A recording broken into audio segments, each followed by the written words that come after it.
There is a lot going on with this coronavirus, quite a bit. It's starting to pick up speed around a lot of different places. They are saying that China is slowing down. How much do I believe that? Maybe a tiny bit, but not much. But literally in Italy, 16 million people are being locked down in northern Italy, which really sucks for Italy because northern Italy is where their manufacturing sector is. Italy in coronavirus lockdown chaos. Desperate scramble to flee quarantine zones in North Italy as Italian PM shuts off 16 million citizens and threatens them with a fine or 3 months jail for failing to comply, despite not closing roads or railways. Imagine trying to go somewhere and an armed guard sticks a gun in your face. And you don't think it could happen here? Well, it could happen. I mean, we've got a bunch of little soft quarantines here in the United States. The 70 individuals in Washington at that nursing home, they are under a soft quarantine. That's not one where you have armed guards or anything. It's one where you're told, hey, you need to stay wherever it is that you are. People are fighting over toilet paper. Yes. Coronavirus shoppers fighting for toilet paper in the stores here. Toilet paper is becoming pretty scarce as well. I have pictures from Walmarts and Targets and several different Walmarts and other different stores. And yeah, the medications like acetaminophen, the toilet paper is pretty much sold out everywhere. Camping supplies are running pretty darn scarce except at major camping places. It's pretty interesting. It's like walking through a real life beginning first season of The Walking Dead and everybody's gobbling everything up. It's crazy. Now I'm not saying it's going to be the zombie apocalypse. Don't go all hyperbolic on me. But in Australia, yes, a woman has been fined. A group of shoppers in Australia fought over toilet paper amid the coronavirus outbreak. Police were called to the scene of a Woolworths supermarket in Sydney after a group of women began fighting over a pack of toilet paper. One woman can see pulling the hair of another, and several punches were thrown. The other woman had said she just wanted one roll of toilet paper, and the other woman said no, and a fight ensued. The United Kingdom records 67 new coronavirus cases, bringing their total to 273. 2 people have died from the coronavirus in the United Kingdom. Our hearts and our thoughts and our prayers go out with our brothers and our sisters and whatever you identify as over in the United Kingdom. The map. This is the United States. The number of known coronaviruses in the United States continues to grow rapidly. And it does. There are several cases being reported here, and I guarantee there are a bunch of cases that haven't been found yet because there are some cases where they're going to have very mild symptoms and the gestivity period of the disease.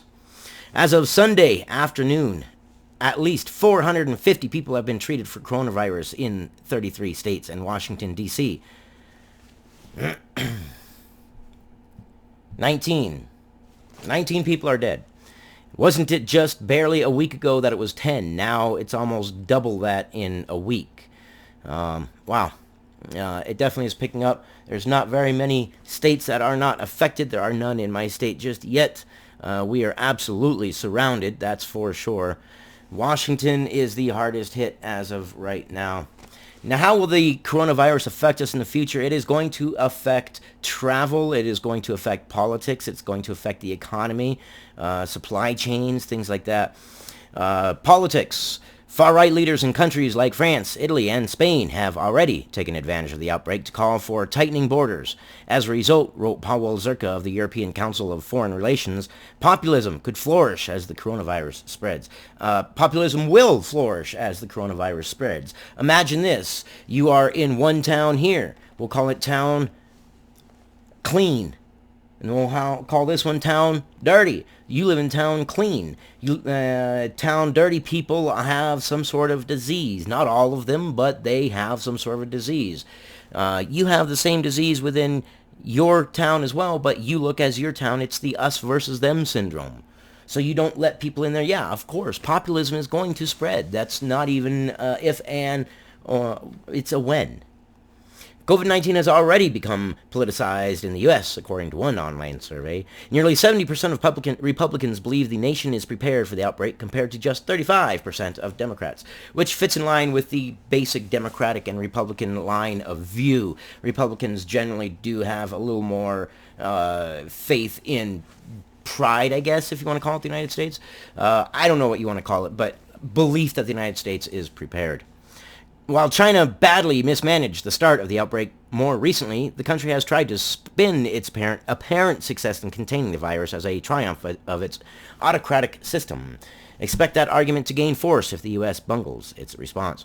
Well, I don't believe so much in the United States. Perhaps other countries will become more autocratic in that nature because of that. But that's what I got for you on this one. You guys stay informed. I love you guys. You guys are awesome. And yes, if you don't have supplies right now, I highly recommend that you do get supplies. Not in a panic. You don't need 20 million rolls of toilet paper. You know, just a pack enough to last you a couple weeks, just in case. You know, you want to be prepared, but you don't want to panic. You want to slowly start getting some of the stuff that you think you might need. I'm pretty much fully prepared for no matter what the world throws at me. So I'm speaking from a standpoint of, you know, just think of your survival strategy. What are you going to do? Are you going to head for the hills? Are you going to shelter in place? If you live in a city, then the supplies that you need are going to be totally different than if you live in the country.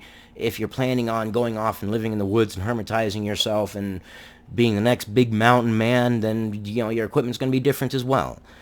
So think about that and what kind of stuff you need, because I care about you guys, and I would like you guys to be prepared. And I would like to still have every single one of you as a subscriber and a viewer on the flip side forever and ever. Amen. All right. I love you guys, and I will see you on the next one.